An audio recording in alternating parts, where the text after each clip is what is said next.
ဒါလေးတွေသုံးတက်ရင်ကွန်ပျူတာအခြေခံကိုကောင်းကောင်းလေးအသုံးပြုတတ်တယ်နော်နံပါတ်1ကကိုကကွန်ပျူတာတစ်လုံးနဲ့ပတ်သက်ပြီးတော့အဝေါ်လေးတွေပြီးလို့ရှိရင်ကွန်ပျူတာတစ်လုံးနဲ့ပတ်သက်ပြီးတင်းသိထိုက်တဲ့ knowledge ပိုင်းလေးကိုသိချသိအောင်လုပ်ပါနံပါတ်2ကကျတော့ keyboard ပေါ်မှာလက်ပတ်ကိုစနစ်တကျတင်ပြီးတော့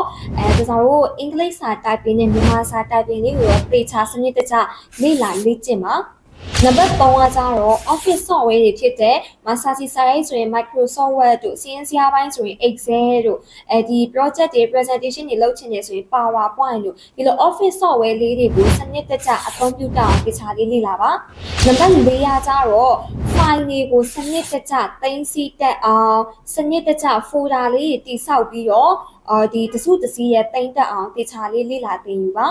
နံပါတ်5ကကျတော့online နဲ့ပတ်သက်ပြီးတော့ဒီ file တွေပို့တာတို့ email ပို့တာတို့ပြီးရင်ကျန်တဲ့ software တွေနဲ့အပြန်အလှန်ပေါ့နော်ဒီ file တွေပို့တာ data တွေကူးတာလေးကိုစနစ်တကျတိကျလေးလေ့လာပါအဲ့ဒီအရာလေးတွေကိုလောက်တက်ပြီဆိုလို့ရှိရင်ပဲကွန်ပျူတာအခြေခံကိုကောင်းကောင်းသုံးတတ်ပါတယ်လုပ်ငန်းခွင်မှာလည်းဒီအရာလေးတွေတေချာတက်ကြွထားမယ်ဆိုရင်လုပ်ငန်းနဲ့ပတ်သက်ပြီးကွန်ပျူတာပိုင်းသုံးတဲ့အခါမှာအခက်အခဲမရှိဘဲနဲ့ကိုကလွယ်လွယ်ကူကူနဲ့ပဲအလုပ်တွေကိုပြီးမြောက်စေပါရင်နော်